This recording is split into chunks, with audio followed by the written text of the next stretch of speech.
Здравствуйте, дорогие телезрители! Сегодня на проспекте Весна, в этот солнечный весенний день, мы поговорим с вами о женской красоте. Как же быть уникальной, как быть индивидуальной, а самое главное, как подготовить себя к летнему сезону, мы узнаем сегодня. Поехали!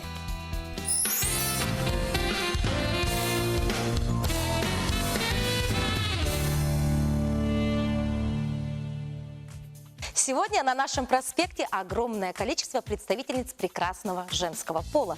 И одна из них выделяется у нас сегодня больше всего, ведь она у нас сегодня в прекрасном вот таком нарядном костюме из Индии, в саре. Давайте знакомиться. Маргарита Христофорова. Она у нас является мастером по технике мехенди. Здравствуйте, Маргарита. Здравствуйте. Мало кто, наверное, из телезрителей знает, что же такое мехенди. Расскажите. Мехенди переводится с хинди как хна. То есть, собственно, из этого растения делается паста для росписи по телу. То есть мехенди – это вообще техника или все-таки это хна? Это техника нанесения рисунка хной. Подскажите, пожалуйста, насколько безопасна эта хна? Можно немножечко показать ее, как она вообще выглядит? Хна является, вот это уже готовый продукт. Здесь у нас внутри находится паста, и с помощью вот этой тубы мы будем наносить рисунок. А так вообще приготовление пасты занимает несколько больше времени, то есть там нужно 2-3 часа предварительно приготовить вот этот раствор, и он является гипоаллергенным, и он такой довольно безопасный, его можно использовать как беременным, так и детям. Маргарита, если я не ошибаюсь, то родиной техники мехенди является все-таки Индия, если я не ошибаюсь. Правда ли это? И можно немножечко историю вообще, откуда эта техника, и как вы увлеклись такой культурой? Ну, на самом деле, вот истоки появления, они такие довольно размытые и не совсем понятные. То есть по Азии, по странам Азии, Африки, это как бы повсеместно в любых странах Азии. Практически в любой стране там наносят рисунки по телу хной. А сейчас это довольно прочно у нас ассоциируется с Индией. Я вот занимаюсь изучением вед, и, собственно, в мою жизнь, ну, как вы знаете, это тесно связано с культурой Индии, поэтому как-то вот это таким образом появилось в моей жизни. Ну, тогда отсюда возникает вопрос, если все-таки это азиатские страны, и, скорее всего, они, наверное, вначале-то наносились как какой-то ритуальный, да, обряд, возможно, да. Сейчас это все-таки эта культура несет с собой вот этот подтекст, или это больше все-таки красота и украшение девушки? Ну, в архаичной культуре там, конечно, это несет. Там есть такой сакральный смысл в этом. Допустим, в Индии там любая свадьба, она не проходит без участия. То есть там обязательно, будь то это девичник, будь то это сама свадьба, то есть там обязательно наносят рисунки хной. Как долго держится эта хна на руках? Держится она где-то от недели до 2 недель. Это в зависимости от кожи, от ухода за кожей. Отсюда возникает вопрос, а как потом избавиться от нее? Она смывается. Смывается, то есть поэтапно, постепенно Да. она смывается без каких-либо Да. повреждений кожи. Да. Ну, я думаю, наши телезрители немножечко ознакомились с этой интересной технологией мехенди, и мы, наверное, воочию должны уже увидеть, что же это такое, поэтому я вас оставляю. У вас есть девушка, у которой сегодня повезло, и у нее на руках сегодня к концу эфира будет потрясающие рисунки мехенди. Ну, а мы с вами об этом поговорим чуть позже. Спасибо большое, работайте. Спасибо. Итак, у нас сегодня в студии есть девушка, красавица, которая может похвалиться не только своей потрясающей красотой от природы, но а также по ней можно точно сказать: захотела и сделала. Ведь эта девушка похудела за год на 28 килограмм. Причем без специальных диет и каких-то разрекламированных брендов. Давайте знакомиться. Ирина Модис, здравствуйте.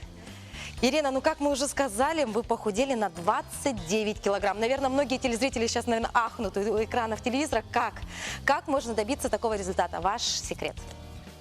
Ну, главное – это отказаться от углеводов. То есть первым, что вы делали, вы отказались от углеводов?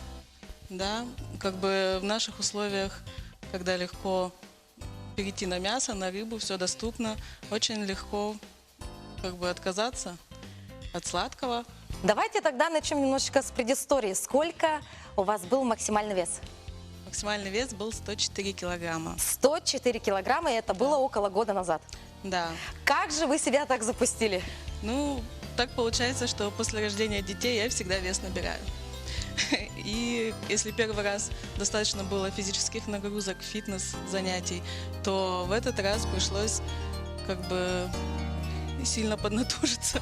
У нас как раз есть сейчас фотографии именно момента до и после, какой вы были и какой вы стали. Значит, после рождения ребенка вы набрали вес. Вес был достаточно большой. Да. А что было стартовой точкой для того, чтобы вы взяли себя в руки и задумались о том, как же можно похудеть? Ну, получилось так, что я неоднократно пыталась сесть на какие-то диеты. И фитнесом тоже заниматься. Это не всегда получается, когда есть дети, они болеют периодически. Это отрывает, потом сложно начинать заново. Вот. И так все сложилось, что на работе у меня хорошие подружки, и они все вместе решили сесть на диету, грубо говоря. То есть это была Ну, то есть, коллективная инициатива, да? это очень сильно помогло, потому что когда есть у тебя поддержка должна быть в семье, на работе тоже, чтобы легче было. Так как мы питались все одинаково, то готовили, например, то же самое дома каждый, но приносили, и получились продукты разные по вкусу. Все равно каждый как-то по-своему готовит один и тот же продукт. То есть вы обменивались еще опытом? Да, и потому что как бы интереснее, и не одно и то же кушаешь, нету однообразия, поэтому это было достаточно легко.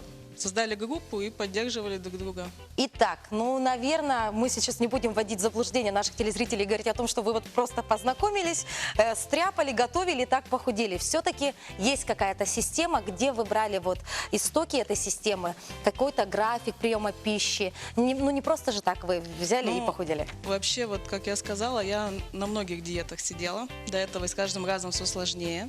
И тут мне прислала книгу сестра из Москвы. Она работает администратором в салоне красоты, и эта книга у них лежит просто вот на продаже. Ага. По Дюкану похудение. Там основано на мясе. То есть мясо и овощи, и потом подключаются фрукты. Очень доступно, как бы я очень люблю мясо, поэтому давалось все достаточно легко. То есть мясо при похудании есть можно? Да, Просто- потому что там содержится белок, на расщепление которого очень много энергии уходит у организма, и то на то и выходит, получается худеть. Хорошо, человек. тогда примерный ваш рацион, каков он был? С утра до вечера? На завтрак что кушали? Ой, он очень разнообразный был. Ну, то есть это могут быть вареные яйца, омлет. Даже можно было потом позволять себе какую-нибудь говяжью колбасу. И колбаску-то кушали да, мы, да? Если хочется хлеб, можно из отрубей постряпать себе лепешечки, они очень на хлеб похожи, и сделать бутербродик. Вот, от сметаны я не смогла отказаться. Всю диету я ела сметану. Она Очень вместо интересная соуса была. система, когда можно и колбаску, и сметанку, да? Да. А хорошо, так, обед. вареные в основном продукты. Очень хорошо, когда есть сковородка тефлоновая с антипригарным покрытием. Прямо можно все что угодно на ней готовить. То есть на обед вы кушали мясо. Можно там и борщи можно. Ведь там содержится опять же мясо и овощи. Мы сегодня То есть на супы. проспекте на нашем ломаем стереотипы. И мясо можно, и борщ И можно. мясо, да. Можно готовить зразы. Опять же, это тоже мясо с яйцами, да. Я знаю, что Или вы сегодня всякие принесли к нам рулетики. на проспект вот какие-то сладости. В принципе, и сладости-то можно. И какие? Вот Да. покажите, пожалуйста, что это такое у вас? Ну, вот такие печеньки, их можно заказать в интернете.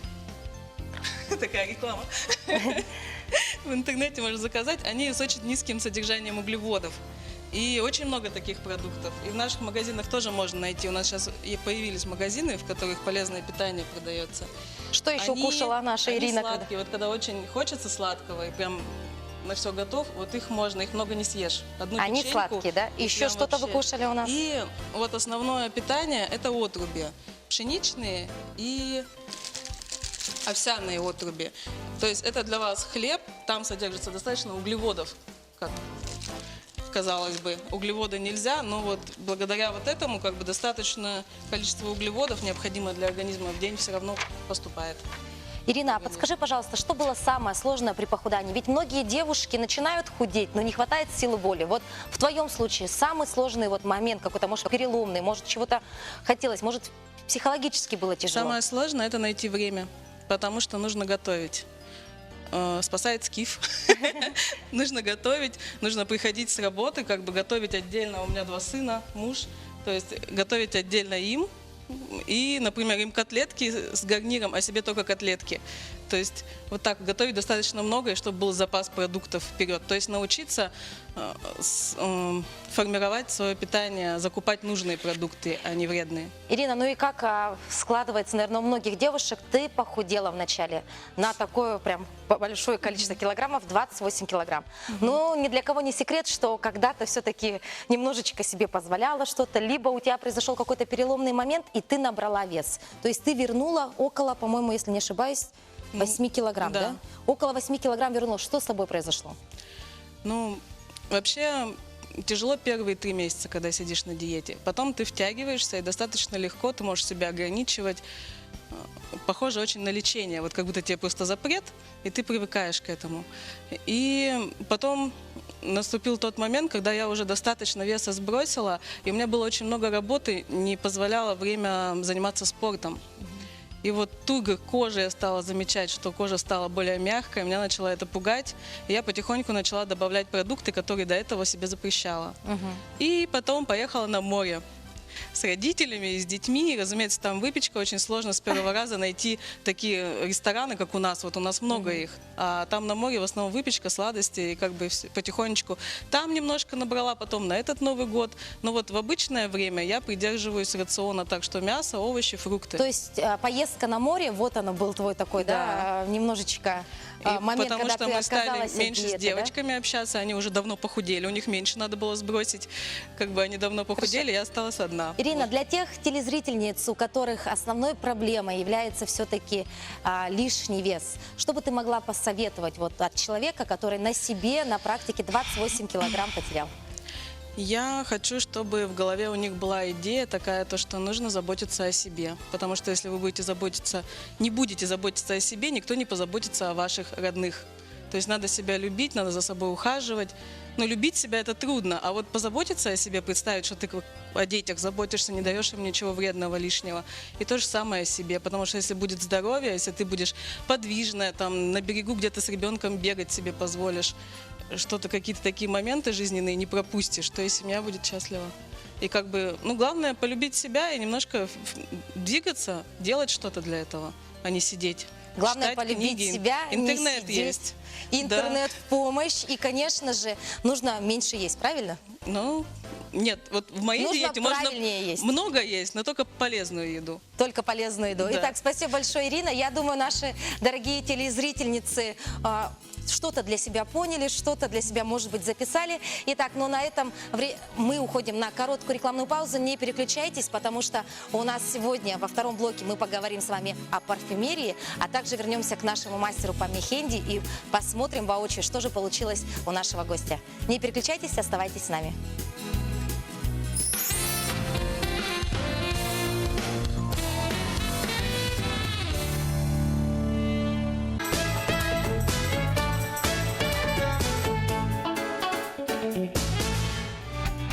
Духи – это невидимый, но зато незабываемый, непревзойденный модный аксессуар. Он оповещает о появлении женщины и продолжает напоминать о ней, когда она ушла. Так говорила великая Коко Шанель. Интересный факт. Первые духи появились еще в Древнем Египте. В древности люди относились к ароматным веществам с особым почтением. Их использовали во время религиозных обрядов. Ну а первые официальные парфюмерные духи появились в Древней Греции. А первая туалетная вода на основе розмарина была подарена королеве Венгрии. И сегодня на нашем проспекте потрясающие ароматы парфюмерии. К нам сегодня в гости посетили нас Антонина Румянцева, региональный директор «С-Парфюм», а также Александра Новгородова, заместитель директора «С-Парфюм», город Якутск. Здравствуйте. Здравствуйте. Что же такое «С-Парфюм» и как давно вы работаете в нашем городе? «С-Парфюм» – это российско-швейцарская компания, франчайзинг. История еще началась с 1995 года в Европе.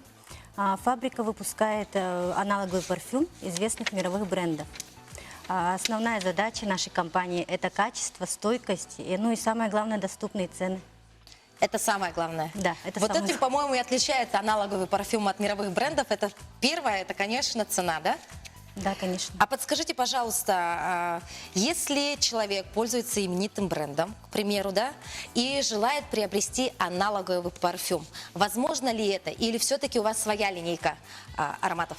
У нас аналоговый парфюм, то есть по тем же формулам выпускается на основе эссенции французских компаний. Они тоже вот являются поставщиками для брендов.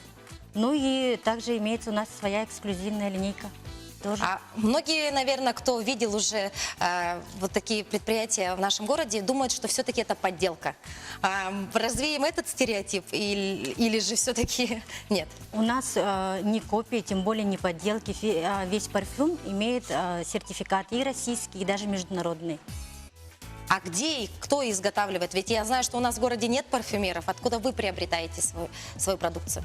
Наша организация, компания, да, это большая сеть мирового уровня, франчайзинг. Мы поставляют с фабрики.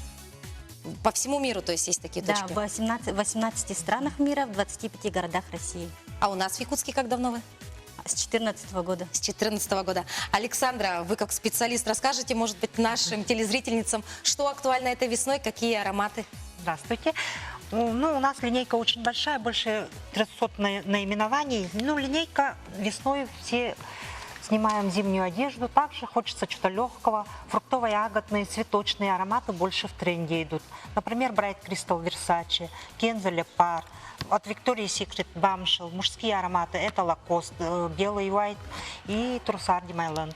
Это такие самые топовые, да? Да, самые топовые. Ароматы. Что больше всего вот берут. А вот я слышала о такой, ну, уже не новинки, но, в принципе, изюминки, да? Что же такое молекула? Молекула создана в 2005 году Газе Шариеном, но она содержит молекулу изо-супер, которая раскрывается на каждом человеке индивидуально. То есть это одноразовая, да, вещь? Ее как втираешь в себя или как? Или Наносится всё-таки? она чисто на кожу, не на одежду, не в крайнем случае, только, но сидит на каждом по-другому. Если две подружки будут пользоваться этим парфюмом вместе, то на каждом будет звучать по-разному. Мгм. А вы, как специалисты, может быть, покажете наглядно, как правильно нужно носить парфюмерию? Потому что многие девушки просто берут флаконы и вот себя все опыляют. Или же все-таки есть определенные точки, куда по правилам парфюмерии нужно наносить? По правилам парфюмерии это наносится на теплые зоны, это запястье, зона декольте, локтевые сгибы и за коленом. То Также есть даже за коленом нужно наносить? Да, даже за коленом. Можно также сделать облачко в воздух и войти в облачко. То есть это правильное нанесение, да? Вот побрызгали Самое воздух и правильное потом туда, да? нанесение, да? Самое правильное нанесение не на одежду. Перед тем, как одеться, надо на себя парфюм. Итак, еще раз запястье, зона декольте, Зона декольте, локтевые сгибы. локтевые сгибы. Можно вот замочкой уха и за коленом. А еще один вопрос. Чем отличается туалетная вода от... Ну, прежде всего, это Парфюмерная. концентрации масел. Парфюмерная вода, она более стойкая. Тут концентрация масел от 15% и выше идет. И поэтому стойкость у нас достаточно таки высокая концентрация масел, поэтому стойкость до 42 часов. То есть парфюмерная вода, если вы хотите, чтобы у вас держалась, запах держался, аромат держался дольше, то тогда пользуемся парфюмерной водой. Если да. желаем легкости и немножечко, ну так вот, чтобы... Воздушной, да, это туалетная Это вода. туалетная вода, да. А где и как можно найти ваши магазины, где можно приобрести такой товар? Наши магазины находятся в торговом центре «Проспект», «Силуэт» и ТРК «Туймада». Есть в некоторых улусах у нас дилеры, представители С-парфюма. То есть и в улусах нашей республики можно Да. приобрести? Да. А пожелайте, может, нашим девушкам в это весеннее время, может быть, нашим телезрительницам несколько пожеланий именно от компании «С-парфюм». Не бойтесь экспериментировать, одевайте парфюм каждый день, получайте удовольствие и раскрывайтесь. Спасибо большое. Итак, ну а нам необходимо вернуться к мастеру по нанесению мехенди, потому что я знаю, что у нее уже практически закончена работа. И я немножечко вас прерву, потому что время нашего эфира ограничено. Можно, пожалуйста, показать на камеру вот эту красоту, которая получилась у нас? Что это? Это что-то значит или это просто рисунок? Это у нас, тут главное важен процесс, как бы не само то, что, ну, как бы, Смысл. да, смысл. То есть это просто для красоты вот такое, что это? Это такой узоры. стиль индийского ренессанса. Здесь такие филигранные, тонкие, S-образные линии. А скажите, пожалуйста, если я, допустим, в интернете найду рисунок, все ли можно нанести на руку? Да. То есть вы у нас мастер на все руки. Практически, да. А как можно вас найти? Вы можете найти меня в Инстаграме, Рита Кристоф, можете вот зайти в аккаунт, посмотреть работы. Итак, спасибо большое. Ну что ж, дорогие наши телезрители, время нашего весеннего эфира подходит к концу. Ну а закончить мы решили с вами веселой, позитивной ноте, на ноте веселой. Ведь у нас сегодня в студии присутствует Андрей Савинов. Здравствуйте, Андрей, красивый, нарядный, по-весеннему одетый артист нашей эстрады. Андрей, как ваше весеннее настроение? Настроение приподнятое, впрочем, как у всех в этой студии, я думаю. Дорогие собравшиеся, как на партсобрании, да? Я хочу пожелать всем в этой весной влюбиться, кто еще не влюбился, сохранить свою любовь, если это уже есть. И я думаю, что все ваши мечты этой весной осуществятся. То есть у нас Андрей сегодня с миссией, он желает всем любви. Да, я думаю, донесу ее до всех. Замечательной композиции о красивой жизни, Beautiful Life. Beautiful Life. Ну давай тогда пригласим всех наших прекрасных дам. Дорогие дамы, присоединяйтесь. Станцуем и споем вместе. Прошу, встаем. Во время песни помогаем руками. Как на фитнесе, друзья. Ручку левую вверх и поехали.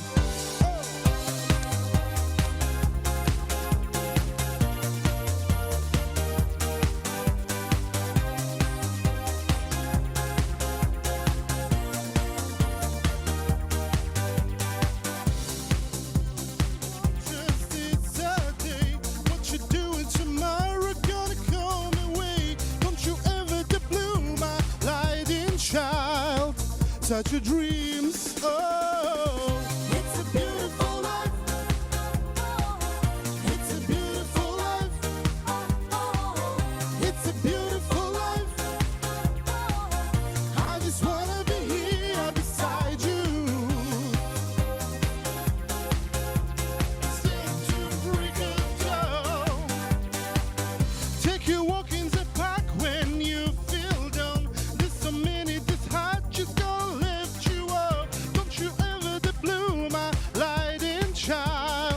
Such a dream, oh, it's a beautiful life.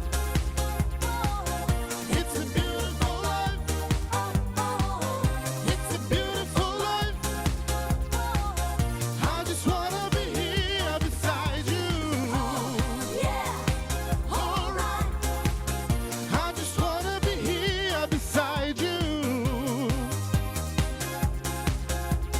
Still to break of dawn. You're looking for someone to belong. You're standing on not alone for someone to guide when you're away. Now and forever, it's a beautiful life. It's a beautiful life. It's a beautiful life. I just wanna be here beside you. Друзья мои, всех с этой весной замечательной.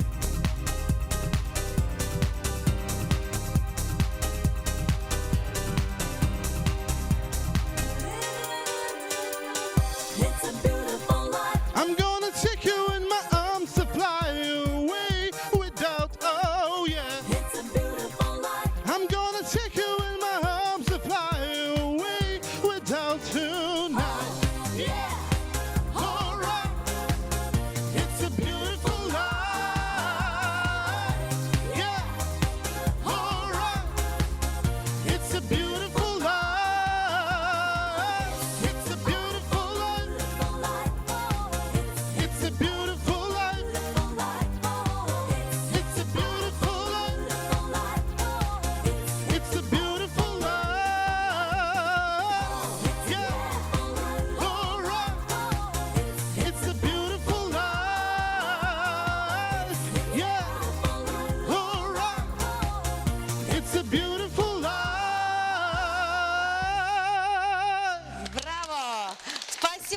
дорогая Андрюша. Но я прям еле как практически удержалась, чтобы в пляс не пуститься и не затмить тебя своим танцем. Спасибо большое. Специально для вас сегодня Андрей Савинос. Это замечательная композиция. На это время нашего эфира подходит к концу, дорогие телезрители. Не прощаемся, увидимся вновь в это же время, в этом же месте на проспекте Весна. До новых встреч!